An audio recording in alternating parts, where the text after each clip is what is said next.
So we are all looking forward to the Big Data Analytics event coming up from the 22nd to the 24th of November, 2021. Big data analytics describes the process of uncovering trends, patterns, and correlations in large amounts of raw data to help make data-informed decisions.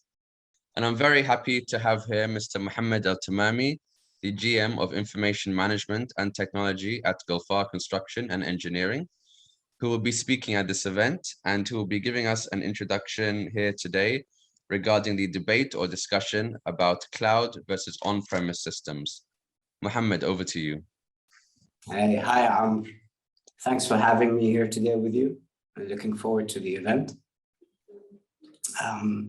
It's interesting you say that it's a debate. I think whether it's a debate or not was recently really put to the test. I mean, with Cyclone Shaheen, we're just reeling from that from a few weeks ago. If anything, that put the nail on whether this should be a debate or not for a lot of businesses. And I think what we see going on for quite some time for a lot of business leaders, especially large businesses, there's a lot of misconception when it comes to whether you should have on-premise and cloud systems, and which is safer, just from an environmental perspective. Case in point, the recent cyclone, wherein I think some businesses were not necessarily ready to make tough considerations relative of how to keep their data safe.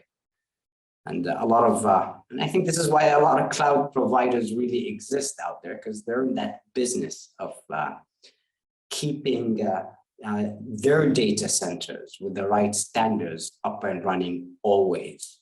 I mean, heck, you could store your data in Jabal Akhbar today. I mean, it doesn't get safer than that, right? But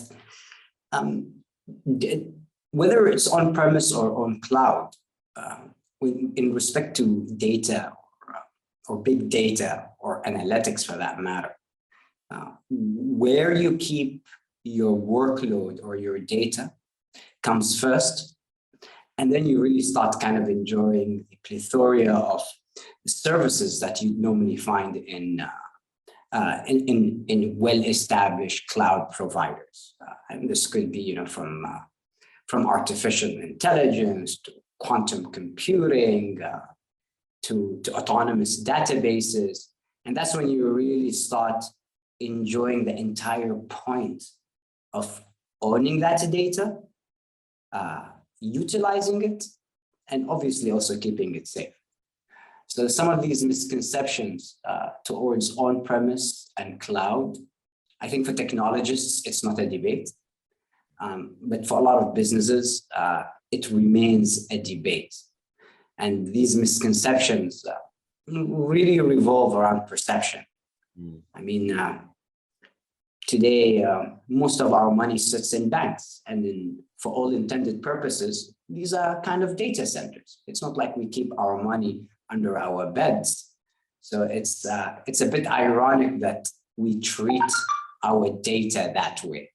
So this is something that a lot of business leaders need to start really overcoming mentally, and understanding that a lot of businesses may not necessarily have the capacity or the budgets to afford having really robust, safe on-premise systems, because sometimes that's just not the business that you're in, and there's people who are in that business, and you should focus on your data and the business that you're in, and not the actual computing infrastructure to maintain and consume and utilize that workload or that data for that matter. All right, Mohammed. So you mentioned about safety and security of the data on-premise systems. Can you talk a little bit about the security of data on the cloud, and what should organizations be looking for? I mean, not all cloud providers are the same. And what are the security concerns that organizations should have? Right. I look at security as two parts. And again, I really emphasize Shaheen, because we always think of security from, data breaches, hackers, and so on and so forth. But we really do not often consider the environmental component of keeping data safe. And that's also a security concern in itself. And to me, there's the environmental security, the safety of the data. I mean, give me a hacker or any day, but don't give me an earthquake, But there is a lot of standards in governance, and how a lot of these cloud providers adhere to these standards. So I think if you shop right, you make the right choices, and also put your money where your mouth is when it comes to security, right? And that's important. We give security a lot of lip service, but often when we are presented with the little bill, maybe security is not that important.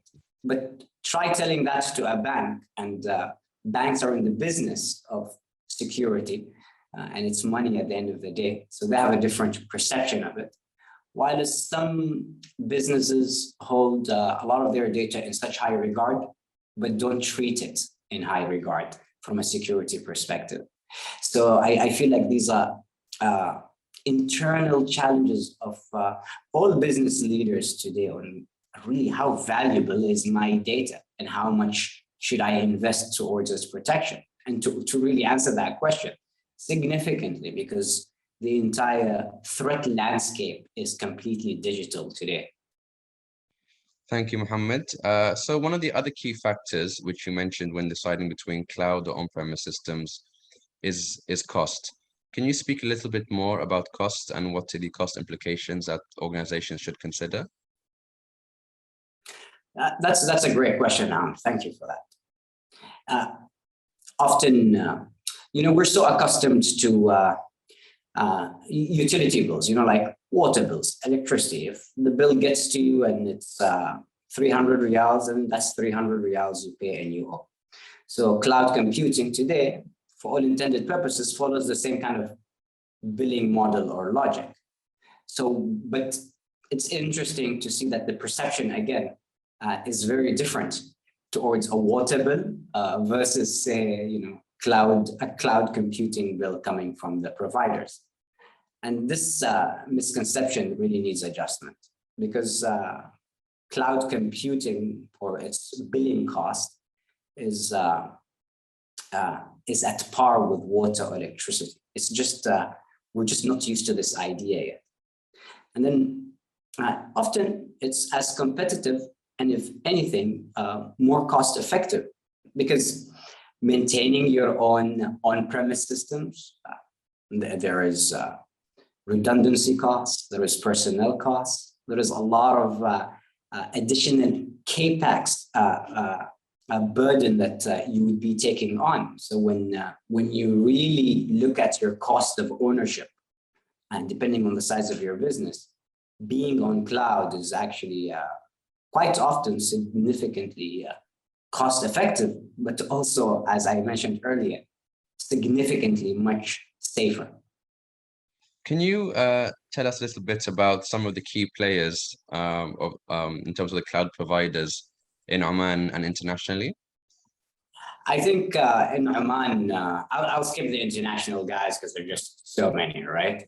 From the likes of Amazon Web Services, and AWS, and Google Cloud, and others. But I think some of the great local players that we're seeing emerging even more recently, such as Cloud Acropolis. You've got Datamount. I mean, who doesn't want his data sitting nice and comfortably in a mountain resort area like Jabal Akhbar and elsewhere? So I think there is a lot of cloud providers emerging in Oman, and they've really got their stuff organized.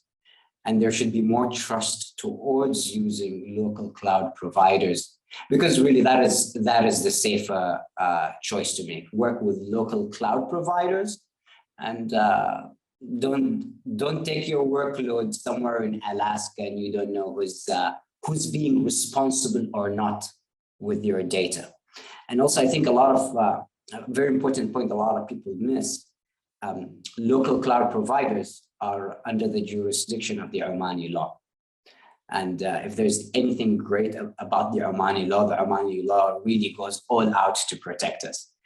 So it's nice to have all the right governing bodies in the right places, enforcing further the safety of your data. Thanks, Mohammed. And just the final question, why are you excited to be part of this event, and who do you think should attend this event, and why would they benefit? I think anyone who works with data needs to expose themselves more into the conversation, heck, myself included. Every industry needs to augment what all that data over the years means to them and what it could translate into what essentially the soul of the business, right? So it's an opportunity to really organize your insight and really learn what opportunities were you not able to see before because you were not really augmenting your data in a way where it is a business driver as opposed to a burden and those guys that nobody understands who have who sit in the basement, the IT guys, people like us. So this narrative is important to change. Well, we really look forward to learning and listening from you, Mohammed, and looking forward to seeing you soon. I'm very excited to be with you guys, and wish you guys all the best of luck, and looking forward. Looking forward. Take care.